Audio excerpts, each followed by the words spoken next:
Alright guys, you can see this is the Vibe 452N, says 6,000 watts.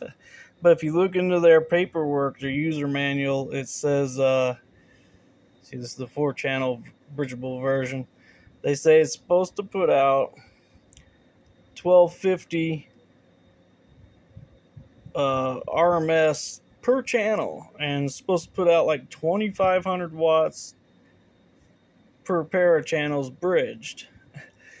So, I mean, and this, I got two 12s and their dual voice coil, and this thing really, it does pound them pretty good, pretty good pounding on them, but because they're rated at 1250 RMS per voice coil, their dual voice coil. So I don't know if that's all together or each voice coil gets 1250, is allowed 1250. I'm not sure how that works, but so I've been wanting to build amplifiers, so I was going to build my own, but I just ain't got time. I got interested in the subject, and then I ran into the problem when looking into building the circuits for amplifiers is their ratings, their power ratings is always it's basically a scam. It's really weird, and I couldn't find information and stuff. So let's take a look at this one, because I've been having problems with this because I overheated it once, and I've been having weird problems with it ever since. So let's take a look at this. And as you can see, this is not a Class D. This is actually a Class AB, which uses transistors and not MOSFETs for the output stage, right? This is output, this is power supply. Now, and this is all the filtering, crossover filtering stuff. So, upon first look, look at these tiny transformers. I mean, this is, I don't know what to show you to compare it to, but these are tiny, and I was happy with this amp. I mean, it was pounding my speakers surprisingly good, but now that I have this problem, I'm really looking into it, and it gets hot on this side right here, so I got to looking into it. And now, first off, these transformers, they're too small to do anything like 6,000 watts. It's ridiculous.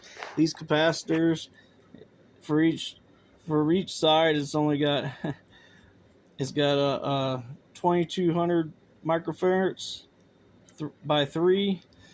Now, if you calculate up 6,600 microfarads for each side, for one side here, and you go to the calculator things that do the formula for smoothing capacitors, these are only capable of dealing with at sound frequencies, they're only capable of dealing with like maybe 20 amps, right? So 20 amps times 14 volts or whatever from your battery is like 350 watts of power for the power supply side, and then there's 2 of these. So at the very most possible, this amp totally and all channels together could only put out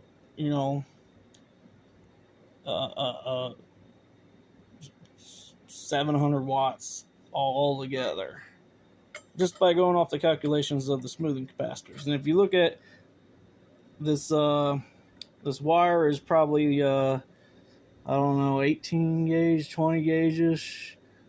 Like the gold color one's like maybe an 18, and the red maybe a 20. But either way, there's not thick enough wire to deal with those 1,200 watts even. Not even 1,200 watts. Because if you do the calculations at 1,200 watts, or 1,250 watts, and you divide that by your 13.5 volts or whatever, you're talking about 100 amps pulling from your battery to make that 1,200 watts by 1. So this is just mathematically impossible. I would say this amp totally could not put out more than, because of this, can't put out more than 700 watts total in real mathematical power, because of these capacitors and the smallness of these transformers. But regardless of all that, if we look at these transformers, see, I'm starting to think that these are the problem. Look how they're discolored. They're faded. I think they got hot. I think that's what my issue is right now. But if you look at the numbers, this ain't picking. There we go. The C5198, and these are the positive in transistors, and these are their complementary negative voltage P transistors. They complement each other. So if you look, it's 4-channel amp. You've got one block of these per channel, right? So they're obviously they're using, well, that's not even obvious, really. They're either using an H bridge or a half H bridge. I'm not sure how they're doing that, because you got, see, and that's another thing. These capacitors here are for after the power supply voltage conversion. Now these are only 50 volt 1000 UF capacitors, right? So the power, and there's two of them right next to each other, and I haven't looked at the back of this circuit, but the it could be no more than 50 volts positive and negative. So 100 volts altogether is the only thing possible. But say it was 50 negative and 50 positive, 1000 UF is microfarads is not enough to do a whole lot of energy. So that said, because these could be stacked, not parallel, but series capacitors, 2 for each channel, therefore getting the negative and the positive, out of it, But either way, that's not much power available. So if you look up these numbers for these capacitors, they are rated at 70 watts max, or 100 watts max, but 70 watts is what they're really saying you should use these for on an output stage. I mean, they're high quality transistors made for high fidelity amplifier circuits, really, sound circuits. But they're only rated at 70 watts each, or are only good for about 70 to 100 watts each. You never want to run it at the very top, so 70 watts each, we'll just call it. So if you're best case scenario, you're using these, there's 2 of each per channel, right? So best case scenario, you got two positive and 2 negative, so you're doubling it up so you can get more power going through it, right? So best case scenario, running these completely maxed out for the power, you're only going to get no more than 200 watts. Really, about 140 watts is what would be advisable, but no more than 200 watts per channel. And that's it. I mean, you can't say anything else, because these are rated at max 100 watts per MOSFET, and there's only 2 per channel. So there's no way possible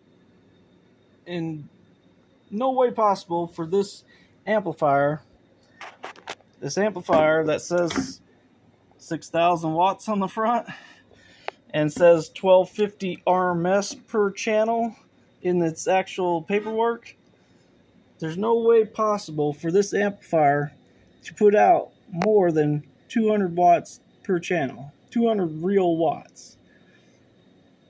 Now, there's a lot of funny business with how they calculate this stuff, you know, because, okay, you're putting out power at a frequency, a sound frequency, so it's never just solidly on. So they go to figure, you know, well, oh, they got a term for it too. I can't remember what it is, but you know, you can say it's a this such and such wattage, but really,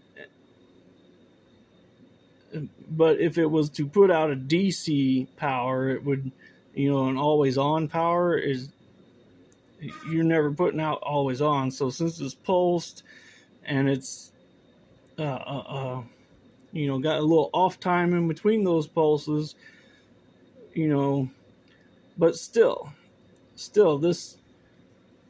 those, when you do RMS, the off time and the pulses, you just add them up and average them out.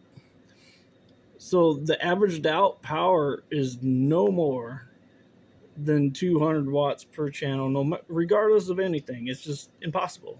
It's an impossibility. It will exceed the rating of these transistors, and it's just impossible. So this amp,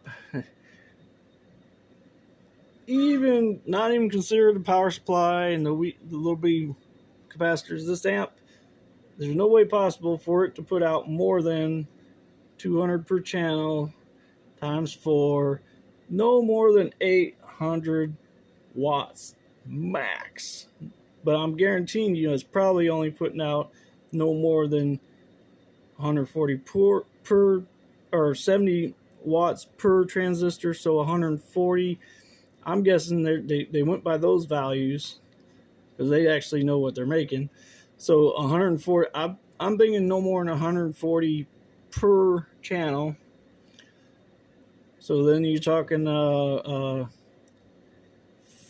400, 560 at the most. And that makes perfect sense when you calculate out these smoothing capacitors, which are rated up, are good for maybe 350 per one. So 350, you know, that's a 700. So there's no more than 700 power going to it, and then you're most likely at fucking 560-ish max with all 4 channels together. So it all makes perfect sense. All these values make perfect sense. This amplifier is truly not going to put out no more than less than 700 watts all together, all 4 amps maxed out, less than 700 watt amp. So now they do these weird calculations, but regardless, there's no, the RMS is less than 200 watts per channel, because that's all that rating, that 100 watt max for these transistors, that is a power, or that's a heat dissipation. They create power, or they create heat with the power going through them, and that's all it's capable of all the power it's capable of dissipating the heat for. So no matter what, now regardless of all that, this thing really pounded my 12s, you know. And I had it bridged because it's dual voice coil. I had each 12 bridged, and but yeah, that's what's going on with these weird numbers for these amplifiers. You think, you know, I paid some pretty good money, you know, well, not for what it says it is, but I paid like, what, after everything was like 130 or 100, Yeah, something like 130 with shipping and everything. But these amplifiers are not what they say they are. They've got a whole system of fake number calculating things. See, and those, you know, that 800 watt max, that's not counting inefficiency. And these Class A, B amplifiers are more inefficient than the Class D. So you're looking at the very, very most. Well, I mean, you can knock 20% off of that 800 number just from inefficiency.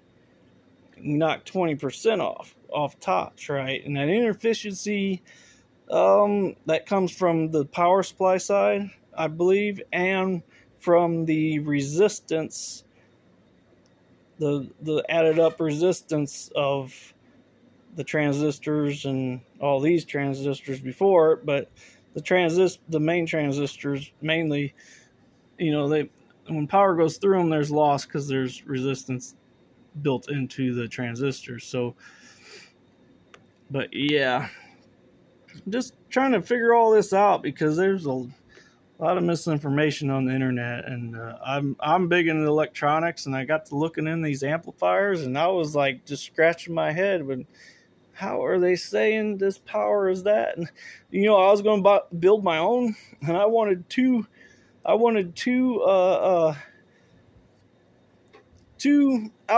two channels of 1250 watts RMS, and I got to looking into it, and I'm going to need 200 fucking amps out of my battery to put out that much power in real life numbers. So I installed a 250 amp alternator in my car. And then I got so busy I just didn't have time to make my amplifier, and I was like, well, screw it, I can get this one for $100 basically, and so that's what I did, because I didn't have time. I was going to build my own. Here, I'll show you. I was going to build my own amplifiers. See, and I kind of bought this so I could look at how they made theirs, but I didn't know it was only a Class A, B. I thought it was going to be a Class D, but it wasn't. Oh wait, that's the wrong one. Well, I don't have it, but I got the cores I was going to use are about this big around. They're at least twice that. Mine were 2.6 inches OD, I believe, and this one you can see by my thumb that it's not that big. So yeah, I just kind of want to show this stuff. I mean, it pounded my speakers, you know, and I can't remember ever all the systems I had when I was younger. This one's just a hair better than them, but you know, it's I didn't realize it's only putting out so little per channel. It's pretty crazy. All right, later.